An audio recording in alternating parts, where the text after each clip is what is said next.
Welcome to Eventful Endeavors, secrets to crafting the perfect celebration. If you're planning an event and looking for useful tips from industry experts, you're in the right place. So get ready to take some notes and we'll dive right in. This is Eventful Endeavors.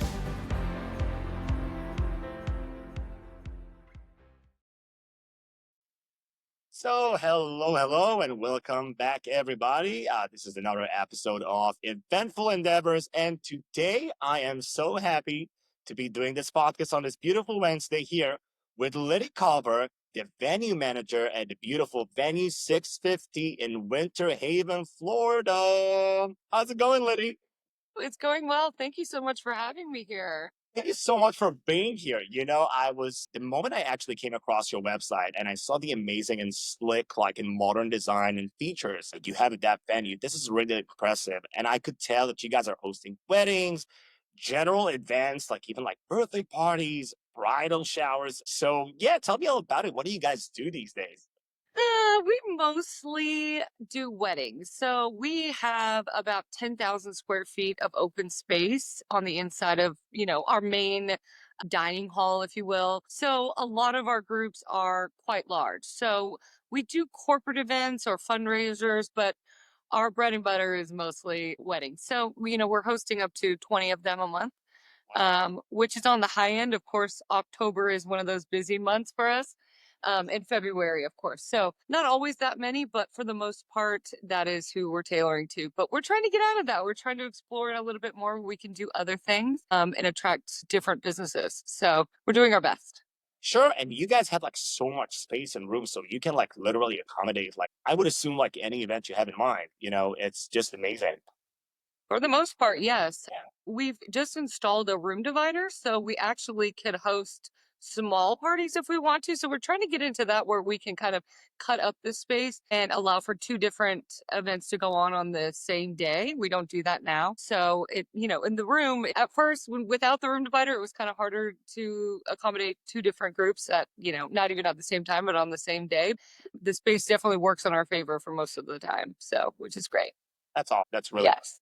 prior to us chatting here today, and this is why I'm so curious because it just came across me that you like your first passion was beauty, and you are like a master and professionally trained in the world of hair. So tell me all about this and what brought you to doing this today, like going to the wedding industry and the event industry. I'm dying to know.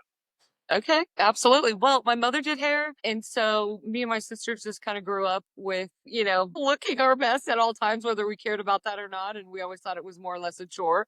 But then, after I graduated college, I decided that I didn't want to get a job right away. So I just went back to school again, and hair came very natural to me. So that's pretty much what I specialize in. And I still do hair today. I do quite a bit of bridal hair, which is, I never thought I would be into that, but because I'm here in the venue, and I experience and meet with all of the couples. I try to, kind of work in both spaces, but it's always been my passion. I really love it. And I took some time off because I had some issues with one of my wrists from doing hair. So I became an event director at like a high-end restaurant. And the owners of this building, Venue 650, they had just bought the building. So they were in the really early stages, but they were courting me, if you will. So we decided that I would be a good fit for them. And I just moved right from the restaurant to here. And I've been here, since they started. So it's been a really great experience. That's right. That's Yeah. a that's an amazing journey. And the first thing that popped to my head is like if you have a couple and like maybe the bride she needs like a touch up on her hair, she never knows that she got Liddy over there, and she's Yes. like tons of experience in that field. So I'm like, if you guys are looking to get married and also possibly want to acquire like a really like professional touch up if anything goes wrong, especially in Florida with the weather. Yes. So that's amazing. Okay, I did not see that one coming for 50 years. Into like the event and wedding industry, and you've been with Venue 650 for about 6 years right now. Is that right? Yes. Wow, that's amazing. Yep. Yep. That's It's really been a amazing. journey. Yes. Yeah, and I feel like during those 6 years, you probably like you experienced so many things like in the wedding or event industry in general. So actually, let me go to my very first question that I really want to know.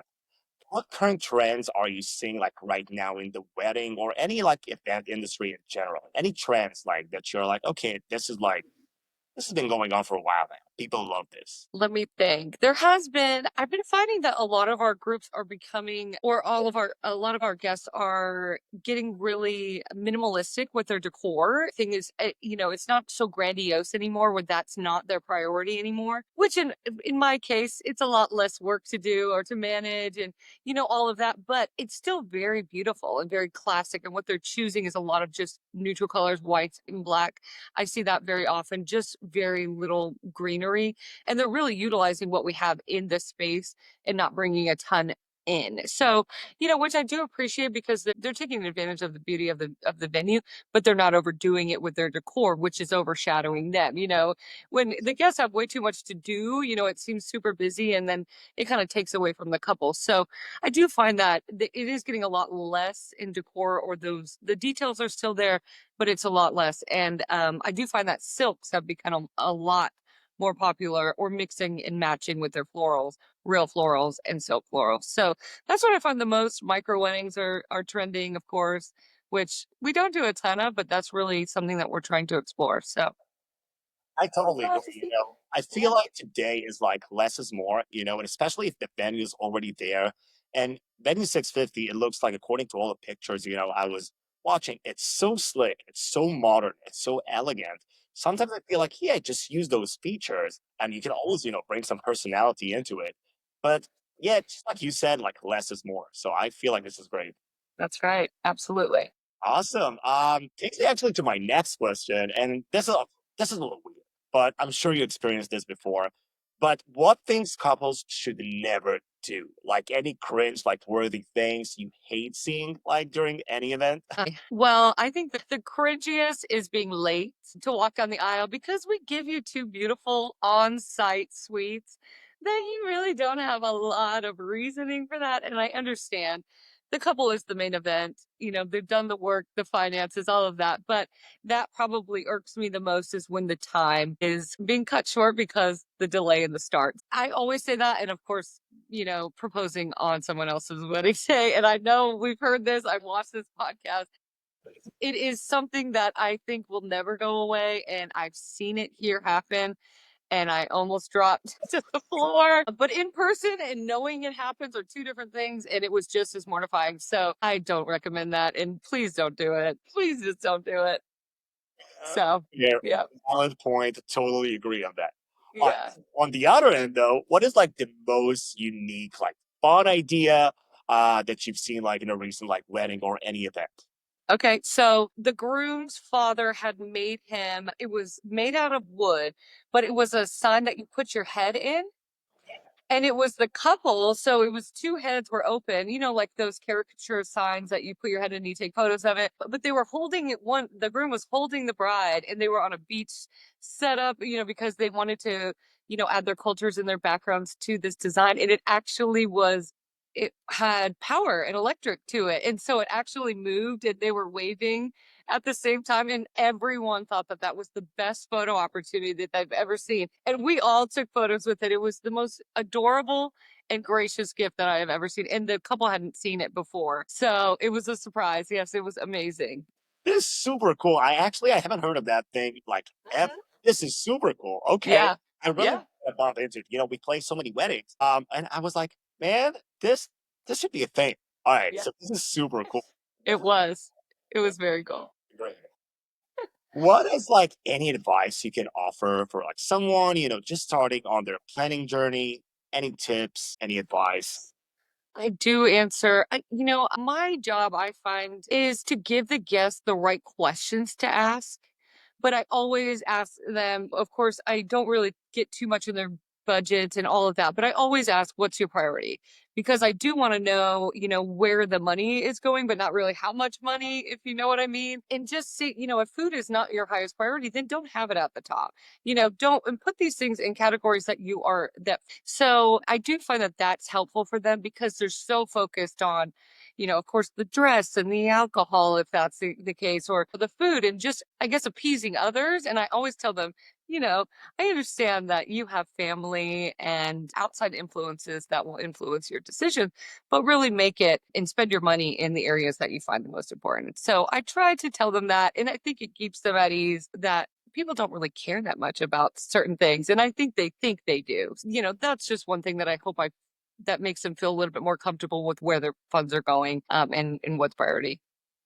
That's a great advice, and I feel like there's so many things like going on already, and like for the couple, just invest your time and worries, I would say, in things that actually matter.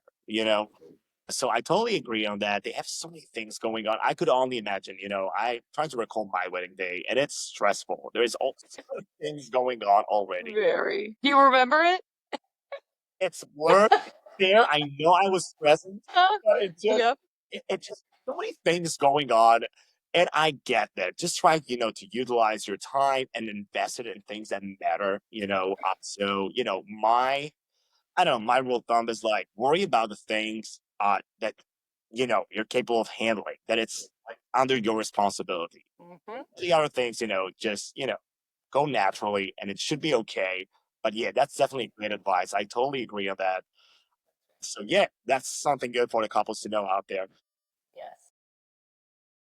I just want to go, just a little deep. I'm just gonna ask some rapid questions about Venue 650, and I'm sure that all the listeners would love to know the answers as well. And this is more like about your availability and flexibility in booking, essentially. So, how's your current availability? How far in advance are you booked right now? We are booking, we haven't advertised for 2027 rental rates. Like we haven't put anything out there, but we're getting inquiries for 2027. So, which is shocking, but still about that 15th month mark, we kind of start seeing the interest in the next year. But um we're doing pretty good. I mean, the Saturdays always are going to be a busy day, whatever month it may be. But we still have some availability in the end of this year. I mean, yeah, this year and next year. So I think it's a little bit slower to book 2026, but I do see that the interest is there, and it's really the interest for the following year. So we haven't established rates. We booked a few just with honoring the prices that we've already listed or that has been advertised. But I think 2027 is going to be an amazing year. I know I don't want to think too far ahead, but I do find that it's hopeful, which is great. It's amazing. This is like great news, and I'm so happy to hear that. And I'm just curious, like what would you recommend for like any couples or any potential clients? So, how far in advance should they probably reach out? Now, I see that you're doing pretty well right now, but just you, like in general, what would you recommend? I would say 12 months is great. I think it can be done easily in about 8 months, but I would say that comfortably for the couple, 12 months is perfect. Play it safe, especially there's so many things to worry about, even if it's not a wedding, just like any event in general today, with so many things going on. So yeah, definitely play it safe. So a year, 8 months to a year, yeah, that sounds about right. Yes. What kind of flexibility do you have, like with guest count, in case it changes? Well, The we only provide tables and chairs for up to 200, and that would be for two different sites. So it's two different, I guess, events within the event. Um, so that's really all we manage. So 200 is our max, but in the building we can host about 400 or less. So, seated, it's a little crammed. Standing, of course, it's a lot more comfortable. But anything over 200, it's their responsibility. So I don't really have to manage that. I just let them know, in what direction they could go to find the same chair as we have. Or, they can get creative and completely wipe ours out and replace them with something they would prefer. So, I don't have to worry too much about what more I have to offer them, in addition to that 200 set. But that's pretty much what we see is most of our groups are 200 or less. That's awesome. So, That, yeah. I'm still shocked by the capacity. The capacity is insane. So I love that. Oh, yeah. Can you give me just like an average, like event size and cost at your venue? It doesn't have to be like on the dot if it makes sense, but anything like with plus, like mandatory. Do you guys have like any mandatory gratuity, if applicable, like anything like that? Are you asking for an overall wedding cost or just for our rental cost? I would say let's go with like the wedding cost, like the wedding cost, like total. Okay. Well, I don't know. You can break it down however you want. Actually, Okay, I would love to hear both options. okay. Well, our rental rates they range anywhere from about 5,000 to 8. So, and of course, it would be more or less Saturday. So, when we can supply linens and, of course, the tables and chairs. So, after that, it depends a lot, of course, on your guest count. Um, but, we're seeing weddings more or less probably 30 to $40,000 every week. So, and that's more or less on the lower end, but we've seen them up to $150,000, and that kind of thing. So it's just it goes back to that what's priority. And if the food isn't, then your cost may be lower, or if you're not serving alcohol, it could definitely be lower. But our rates never change. The only real additional upgrade or inclusion that they could add would be for additional table linens or napkins or something within that realm of things. But all in all, people have gotten very creative with what they already have and what they're purchasing and or renting. I do find a lot of our guests end up buying and then reselling their items later. Table decor and water goblets and all of these things that, they're finding that buying and reselling is actually the most cost effective or efficient for them to get what they want without having to give it back. You know what I mean? If they Right. love it. So yeah, I hope that answered your question. That's amazing. And you know what? I was like, okay, they're actually doing that. I mean, that's actually pretty wise on their end. I never thought about it, but yeah, you never know. When are you going to use it again? Maybe like an anniversary party or anything like it? Sure. Possibly, but I Yeah, don't know. That's actually a really good question.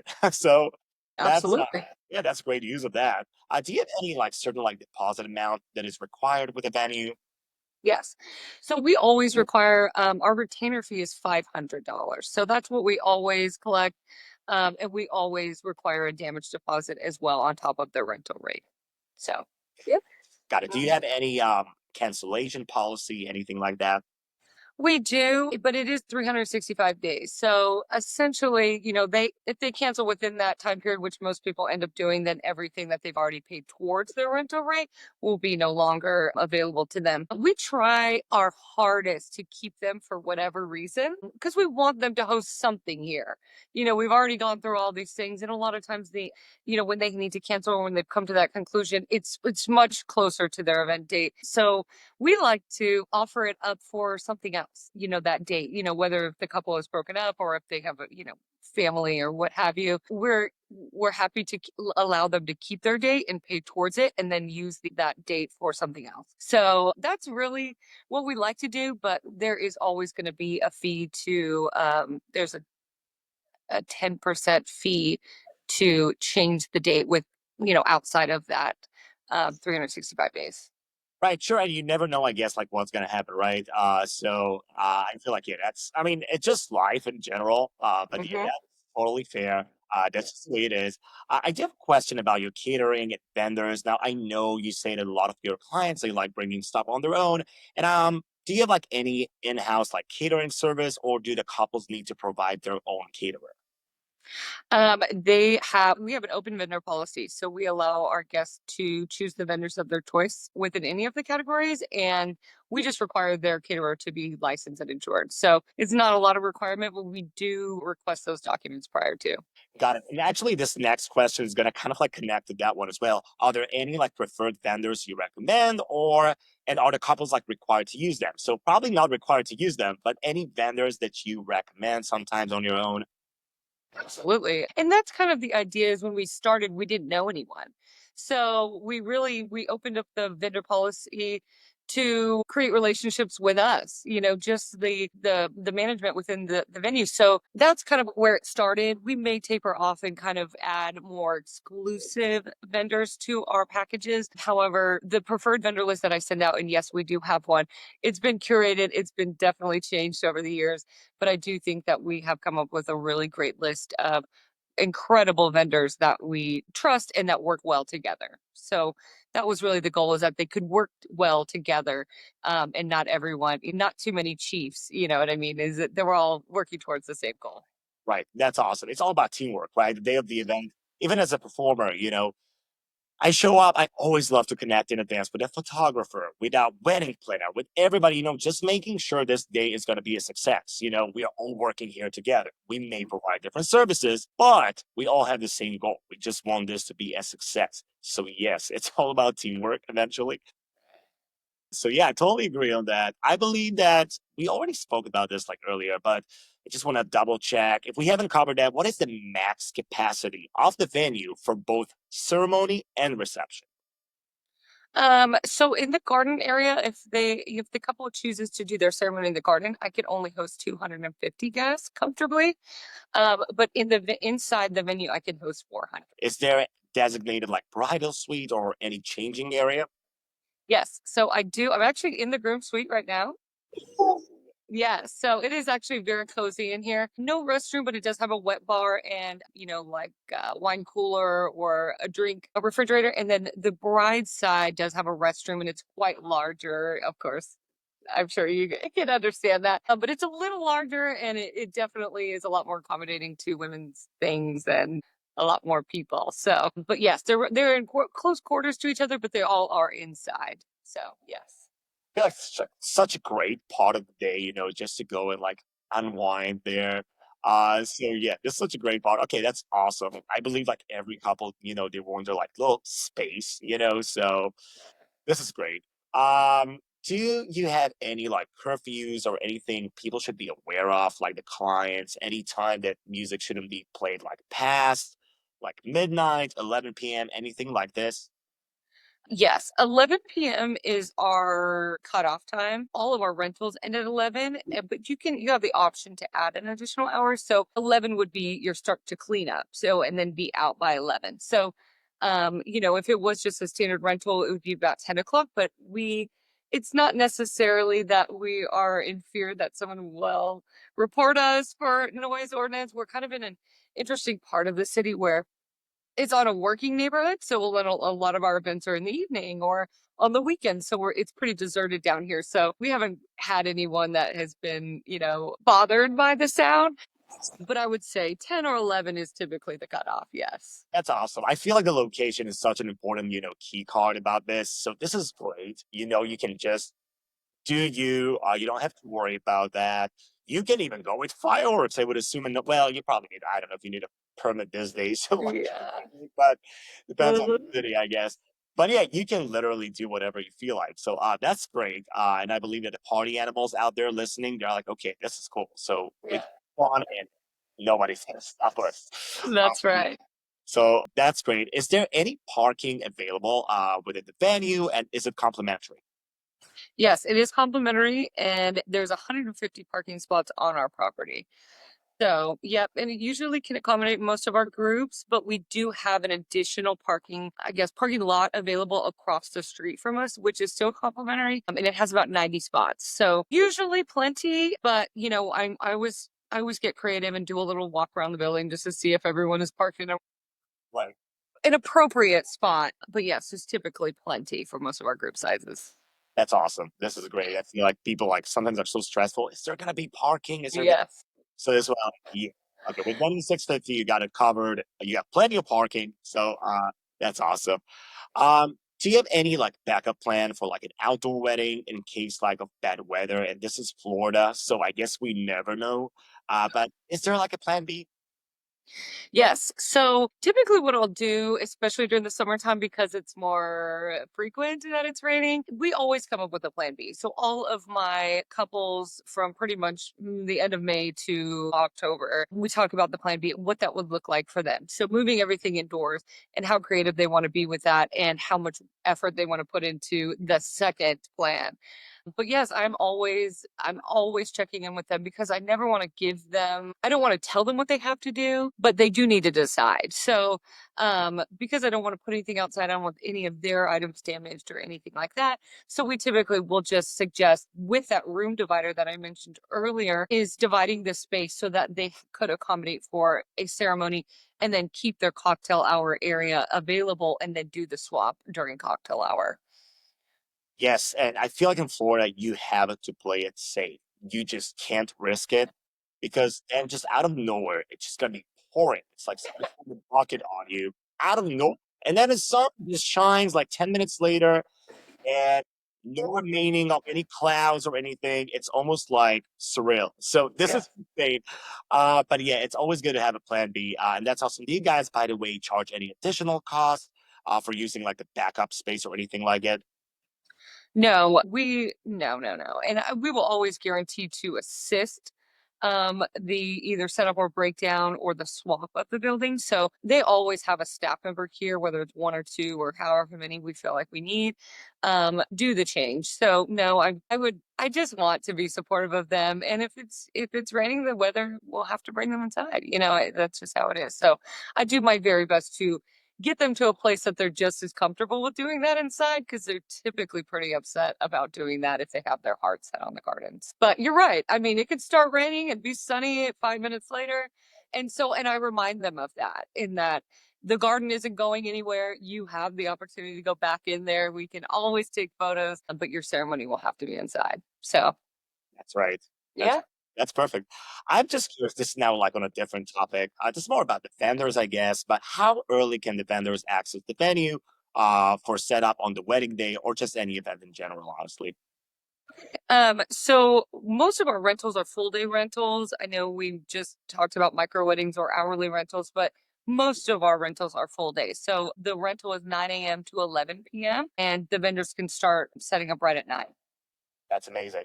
That's plenty of time, and especially if you have a lot of gear going on, the more the merrier with time. And it's Florida too. So I mean, me personally as a performer, we always like show up 2 hours prior to the actual start time. And we just love to play it safe with Florida with traffic, especially, and just weather. You just never know. We only need just about like honestly 30 to 45 minutes to be fully like set up, but we like the 2 hours.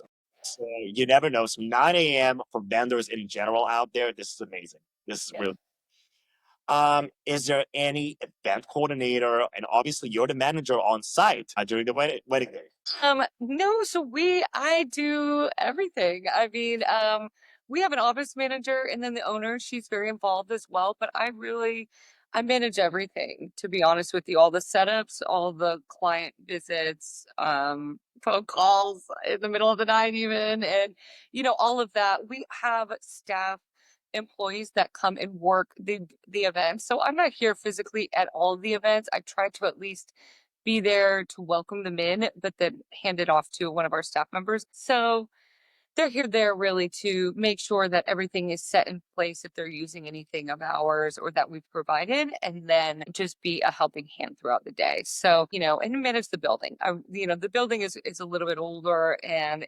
sometimes things happen. And so they're there to make sure that they're taking care of it and being as supportive as possible.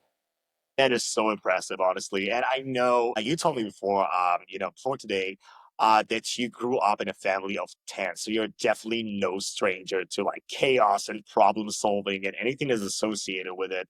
This is impressive. It's like a one woman show. So this is That's amazing. right.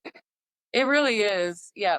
Becky, the owner, she's incredible, and she's really guided, me and the office manager through this wild ride of, just learning as we go. But I do find that we're doing a good job. And we're learning a lot, and we're proud of where it's going, and we're really excited for the future. That's amazing. Would you be the main point of contact prior to the event?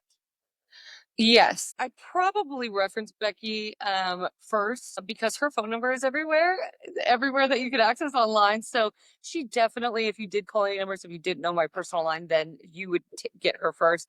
But we most likely it will be me. So yes, I kind of like to do the start of the initial inquiry visit all the way up to the wedding day and just be available to them. Like I said, pretty much 24 hours a day. Yeah. It was I was just about to go to the next question, which is like, how involved are you in the planning process? But I feel like I have my answer right now, so I feel like I'm good. I feel like you're there, like from like top to bottom. So that's amazing. This is Yeah. really amazing.